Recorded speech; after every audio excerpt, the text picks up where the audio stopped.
Hello, hello. This is Agent M. Wallace, codename Spectre, Blackwatch Intelligence. In light of recent circumstances, I have been given the dreaded desk job until I'm fit for combat once again.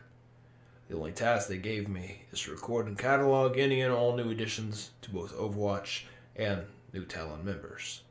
Why is entirely beyond me, but orders are orders. For this, they specified the requirement of a bio, skill set analysis, simulation specs. So I guess let's get right into it. Echo is the most recent addition to the Overwatch team. With her addition came a controversy about why Liao decided to make her a combatant instead of support that could assist her allies, as well as some interesting shifts that should be expected to existing team strategies.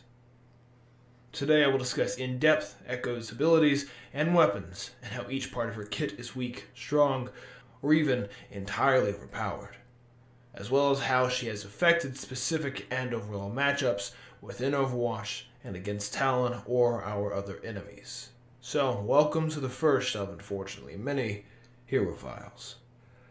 Echo is an adaptive artificial intelligence designed by Dr. Mina Liao to assist Overwatch on missions by quickly reacting and adapting to any situation to better improve her ability to help with that situation, in addition to proving that artificial intelligence is a valid form of sentient life.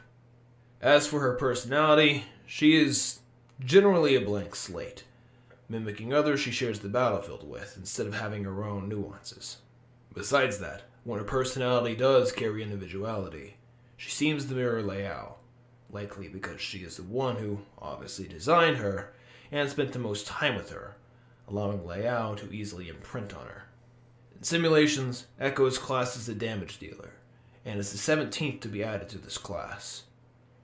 She is also so far the 32nd agent within the roster, falling into the Overwatch Allegiance. With a smaller, sleek design, the simulations have given her the expected 200 health, although if it weren't for her wings, she would likely have 150 instead. And even without her wings, her hitbox is a bit dodgy because of her head and back shape, to the point that her head will take damage from a shot missing it by a whole foot in some situations. This would be true, except until a couple weeks ago, she received a few minor adjustments within the hit detection system for the sims.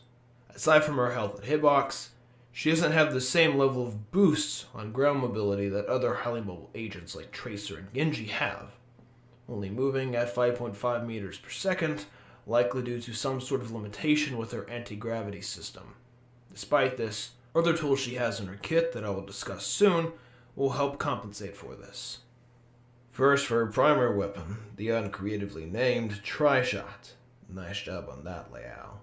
This is a projectile-based energy shotgun that fires a triangle of projectiles that travels at 75 meters per second, and each deals 17 damage with no fall-off, and has a 0.33 second recovery time.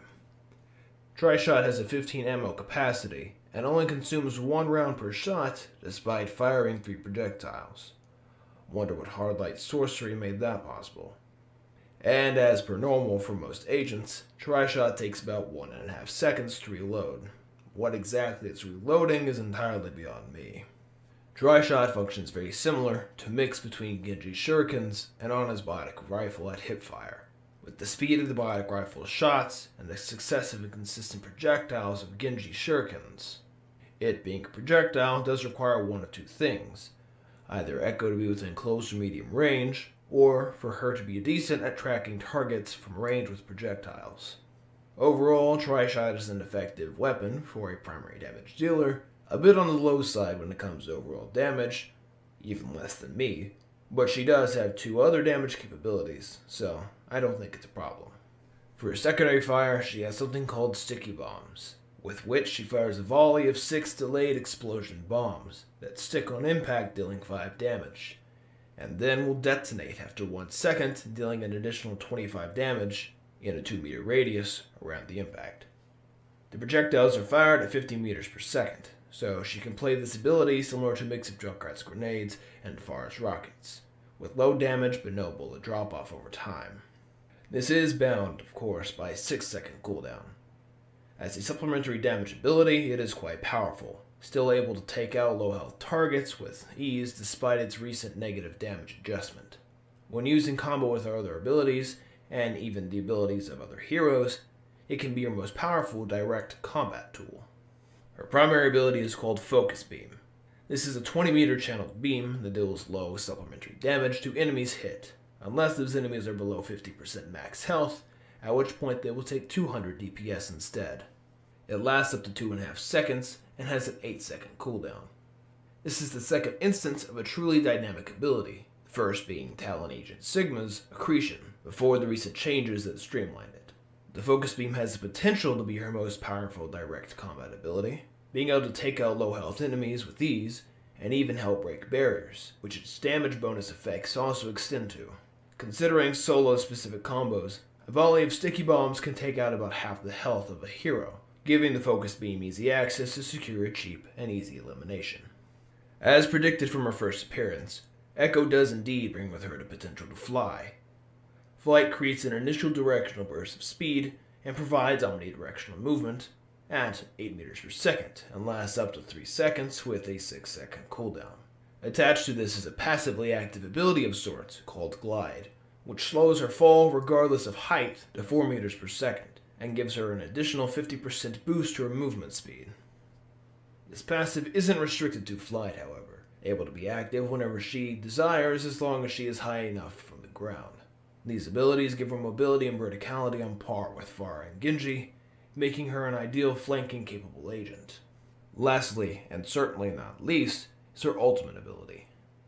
It plays in her tendency to mirror and mimic the actions and personalities of those she shares the field with. However, when she uses her duplication ability, it takes it an extra step and entirely replicates a target, from abilities down to their voice, speech pattern, and even mannerisms. Kind of freaky, although not entirely dissimilar to some of my capabilities. But whereas I decrease the enemy numbers with my own trade-offs, she entirely changes the momentum of her team, even able to rebalance the fight if her allies are out of commission. It's not a perfect duplication, but that's not to her detriment. She doesn't follow the normal simulation rules with ultimate ability availability when duplicating another target, able to utilize multiple instances of an enemy's ability against them. All of this takes a lot of energy out of her, so she can only hold a form for 12 seconds before returning to her normal form, her emotionally absent self. She potentially has the most powerful ultimate of any agent of Overwatch, Talon, or in between, if used in the right situation and on the right person. Echo is overall unexpected, but also staggering addition to Overwatch. With a familiar yet unique skill set and a very dynamic combat style, she really aggressively shakes up existing team matchups, and even enables new ones. She can, using flight, entirely replace Pharah in the combo with Mercy, which usually results in higher yields than the original combo would otherwise. Other synergies include any general dive composition. With her high mobility and verticality, she can either take the role of a flanker, frontline assault, backline spam, or peel, able to replace Tracer or Genji, and in some mixed teams, even Doomfist. Echo is exceptionally strong against agents that lack some sort of range or hit scan weapon. Since she can easily remain far from the ground, anyone who can't get damage up to her position is weak against her. Barriers are also not safe around her. Despite the damage required to reach this point, if barriers are below 50% health, Echo is able to burn them down with the damage bonus from her Focus Beam. If any agent has an exceptionally powerful ultimate or ability, their presence will make them a risk with their own team if Echo were to duplicate them. She's also great at diving on weak or immobile enemies due to her high mobility and potential for her high burst damage. This includes, but is not limited to, Zenyatta, Ana, and even McCree. Speaking of McCree, despite their history, she is rather weak to him. In addition to this, Soldier 76, Ashe, Hanzo, Widowmaker, and Baptiste can be really useful against her. Outside of that, her high mobility prevents her from being weak against many of the other agents. However, another agent that counters her, this one from Talon, is Sombra. Echo more or less becomes a sitting duck while hacked. Which does make sense, but I honestly expected one of two other things to happen. Either her AI would be powerful enough to prevent the hack altogether, or she would entirely shut down. Neither of these happened, so I digress. Echo is really powerful, but also strange and mysterious. Her capabilities on the battlefield are unmatched, and her adaptability is unimaginable. To whoever actually listens to this, thanks for making it this far. According to the higher-ups, there should be an influx of these logs due to recent recruiting sprees of both Overwatch and Talon, so I should be back sooner than later. So, I guess that's all for now. Spectre out.